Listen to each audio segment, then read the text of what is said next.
इस वक्त की सबसे बड़ी खबर हम आपको बता रहे हैं। बिहार में महागठबंधन टूट गया है, यानी जिस बात का डर था आखिरकार वही हुआ। नमस्कार, कशिश न्यूज का डिजिटल प्लेटफॉर्म देख रहे हैं आप। मैं हूं रश्मि श्रीवास्तव आपके साथ। और देखिए, महागठबंधन में लगातार खींचतान जारी है। सीट बंटवारे को लेकर भी अब तक आपसी सहमति, आपसी तालमेल नहीं बन पाया है। प्रत्याशियों के बीच सिंबल बांटे जा रहे हैं, नामांकन किया जा रहा है, लेकिन इन तमाम हलचल के बीच अब सबसे बड़ी खबर हम आपको कशिश न्यूज पर बता रहे हैं, जहां महागठबंधन टूट चुका है। हमारे साथ सहयोगी आशुतोष मिश्रा है, उनसे हम बातचीत करेंगे। क्या हलचल इस वक्त, महागठबंधन टूट चुका है, दर्शकों को बताइए आखिर हुआ क्या है इस वक्त महागठबंधन में। इसको बिहार में नहीं देख सकते हैं, महागठबंधन टूट गया है ऐसा कह सकते हैं, चूंकि महागठबंधन के तहत ही झारखंड में भी चुनाव लड़ा था और जो दल महागठबंधन से अलग हुआ है वो झारखंड में साथ मिलकर के चुनाव लड़ा था, राजद के, कांग्रेस के।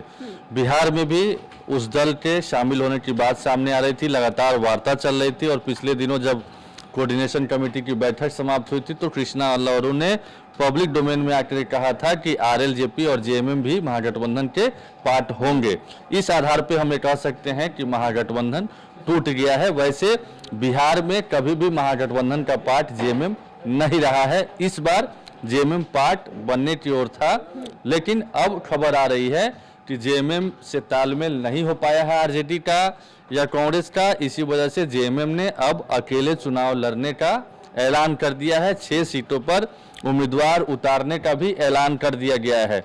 अब से थोड़ी देर पहले सुप्रियो भट्टाचार्य ने झारखंड में रांची में प्रेस कॉन्फ्रेंस की है और कहा है उन्होंने कि आत्मसम्मान से समझौता कभी भी बर्दाश्त नहीं करेगा जेएमएम। बड़ी बात कही है उन्होंने ये हवाला दिया है, वो वक्त बताया है जब एक सीट होने के बावजूद आरजेडी को मंत्रिपरिषद में जगह दी गई थी हेमंत सोरेन ने बड़ा दिल दिखाते हुए, और इस बार भी 6-7 सीटें दी गई थी इनफैक्ट, जहां तक मुझे याद है, और उसमें से 4-5 विधायक चुन करके भी आए थे। अंतिम समय में रस्साकसी के बाद जब लालू यादव, तेजस्वी यादव से बात हुई तो इन लोगों की जो डिमांड थी वो फुलफिल की गई है। तो उसके बाद अपेक्षा हेमंत सोरेन की या जेएमएम की और अधिक थी, लालू यादव से, तेजस्वी यादव से खास तौर पर, लेकिन उस अपेक्षा पे ये लोग खड़े नहीं उतरे। और यही वजह है कि इंतज़ार का वक्त, मतलब इंतज़ार करते करते जब रहा नहीं गया और कुछ क्लियरिटी नहीं आई, तब जाकर के अब चूँकि फर्स्ट फेज़ का नामांकन भी ख़त्म हो गया है, सेकेंड फेज़ का नामांकन भी अब अंतिम दौर में चल रहा है, वैसी सूरत में जेएमएम ने अब जाकर के ये क्लियर कर दिया है कि हम बिहार में महागठबंधन में शामिल होकर के नहीं, बल्कि महागठबंधन से अकेले अलग हट करके चुनाव लड़ेंगे। 6 सीट पर प्रत्याशी उतारने का ऐलान किया है। वो 6 सीट कौन कौन सी है वो भी हम बताना चाहते हैं। चकाई है, धमदाहा है, कटोरिया है, पीरपैंती है, मनिहारी है और जमुई है। ये सभी 6 सीटों पर जेएमएम अपनी प्रत्याशी उतारेगा। और इन प्रत्याशी के पक्ष में जेएमएम के 20 जो प्रचारक, स्टार प्रचारक, उसकी भी लिस्ट जारी हो गई जो इनके पक्ष में वोट मांगते हुए नजर आएंगे। उसमें हेमंत सोरेन भी है, कल्पना सोरेन भी है। यानी कि ये कहना जरा रत्ती भर भी गलत नहीं होगा कि बिहार में एक तरफ जो झारखंड में जो दल साथ में लड़ रहे थे, बिहार में वही दल एक दूसरे के खिलाफ वोट मांगते हुए नजर आएंगे। वैसे भी महागठबंधन में स्थिति बहुत कुछ अच्छी नहीं चल रही है। 10 से 11 सीटें हो गई है, जहां पर कांग्रेस, आरजेडी या सीपीआई-एमएल, वीआईपी के यानी घटक दल में शामिल जो भी दल हैं वो उनके उम्मीदवार आमने सामने में हैं। आलमनगर में तो एक ही प्रत्याशी हैं, इंजीनियर नवीन निषाद, जिन्होंने पहले आरजेडी से नामांकन किया, फिर जाकर के वीआईपी से नामांकन किया। हालांकि अब क्लियरिटी हो गई कि वहाँ से वीआईपी को वो सीट खाते में गई है, तो वीआईपी के सिंबल पर चुनाव लड़ा जाएगा। राजेश राम प्रदेश अध्यक्ष के खिलाफ आरजेडी ने कैंडिडेट उतारने का मन बना लिया है। राजेश राम लगातार पोस्ट करके, बयान दे करके अपनी पीड़ा जाहिर कर रहे हैं। तो कहीं ना कहीं बिहार में महागठबंधन जितना मजबूत नज़र आ रहा था और कहा जा रहा था कि इस बार एनडीए को ज़बरदस्त फाइट मिलने वाली है, वो महागठबंधन में शामिल दलों की अति महत्वाकांक्षा की वजह से वो स्थिति अब बिल्कुल, मतलब महागठबंधन बैकफुट पर चला गया है। और अब एक एक सीट बचाने पर, खासतौर पर वहाँ पर जहाँ पर अभी भी टशन है, पेंच फंसा हुआ है, अगर हालांकि अभी भी 20 तारीख नामांकन वापस लेने की अंतिम तारीख है, तो अगर उस समय तक ये सारे लोग बैठ करके सेटलमेंट कर लेते हैं, सॉर्ट आउट हो जाता है, तो फिर जहां पर 11 सीटों फिलहाल हम लोग फाइंड आउट किए हैं कि 11 सीट पर आमने सामने उम्मीदवार है, घटक दल में शामिल उम्मीदवार, वो लोग अगर अलग हो जाते हैं, नामांकन विड्रॉ हो जाता है, तो फिर एक ही महागठबंधन के उम्मीदवार होंगे, तो वैसी सूरत में डैमेज कंट्रोल किया जा सकता है। लेकिन फिलहाल ये बड़ी खबर है कि जेएमएम ने बिहार में अलग होकर के चुनाव लड़ने का ऐलान कर दिया है। 6 सीटों पर प्रत्याशी भी अब से आज से लेकर कल तक अनाउंसमेंट हो जाएगा।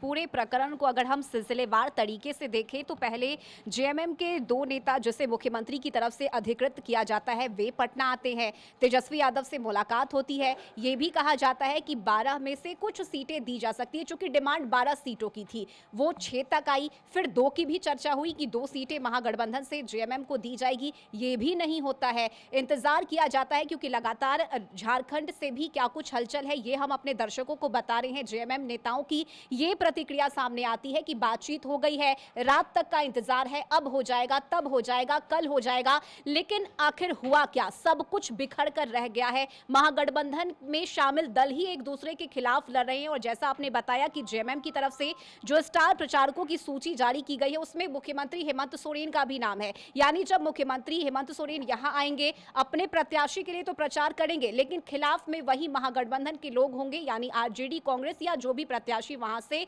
सामने होंगे। ये पूरी खिचड़ी इस वक्त महागठबंधन में पक रही है। नहीं, बिल्कुल बिल्कुल खिचड़ी पकी हुई है।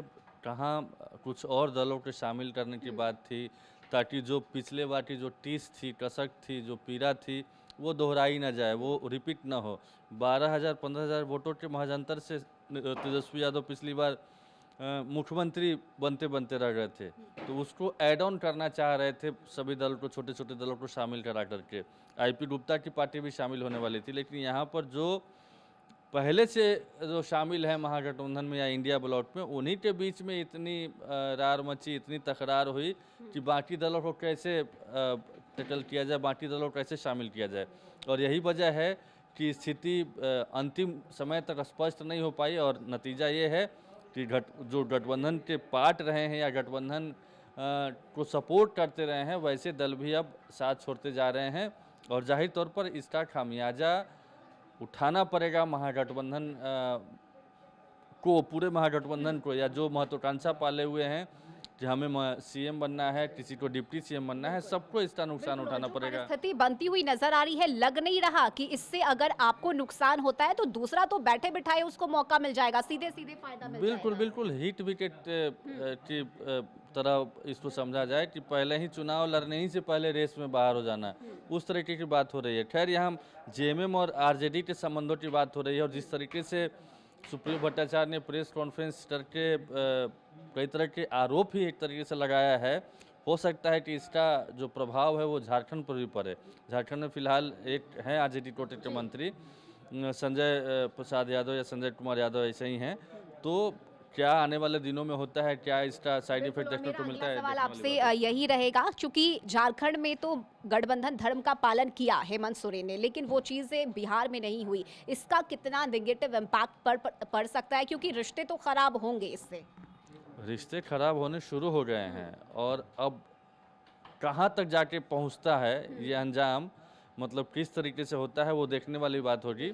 हालांकि हेमंत सोरेन भी सुलझे हुए हैं, समझदार हैं, लालू यादव हो या तेजस्वी यादव भी हैं, जो कि मतलब ऐसा नहीं कि कुछ भी हुआ तो तुरंत डिसीजन लेकर के उसको रिवेंज लिया जाए, लेकिन हाँ रिश्ते तल्ख जरूर हुए हैं। चूँकि हेमंत सोरेन को, कल्पना सोरेन को या जेएमएम को यह अपेक्षा थी कि आरजेडी कोटे से अपने या फिर महागठबंधन के तहत कम से कम 4-5 सीटें जरूर देगा, लेकिन ऐसा नहीं हो पाया है। हो सकता है आने वाले दिनों में शॉर्ट आउट भी हो जाए, लेकिन फिलहाल हालात जो कहा जा सकता है राजनीतिक रूप से, सियासी रूप से, वो तनावपूर्ण जरूर कहे जाएंगे। तनावपूर्ण है। बहुत शुक्रिया आपका इस बातचीत के लिए। तो फिलहाल देखना होगा कि बिहार में आगे आगे और क्या कुछ हलचल देखने को मिलती है, लेकिन इतना जरूर है कि हर दिन कोई ना कोई सियासी के नए पत्ते सामने आ रहे हैं और जनता भी इस वक्त कंफ्यूज है कि आखिर महागठबंधन में क्या चल रहा है। लेकिन आप बिल्कुल भी कंफ्यूज मत रहिएगा, क्योंकि पल पल की अपडेट और खबरें सबसे पहले हम आप तक लेकर आएंगे। फिलहाल इस वीडियो को देख लेकर आप क्या सोचते हैं, आपकी क्या राय है, कमेंट में आप जरूर बताइएगा। इस वीडियो को ज्यादा से ज्यादा शेयर कीजिए, हमारे चैनल को लाइक और सब्सक्राइब कीजिए ताकि खबरें आप तक पहुंच सके। नमस्कार।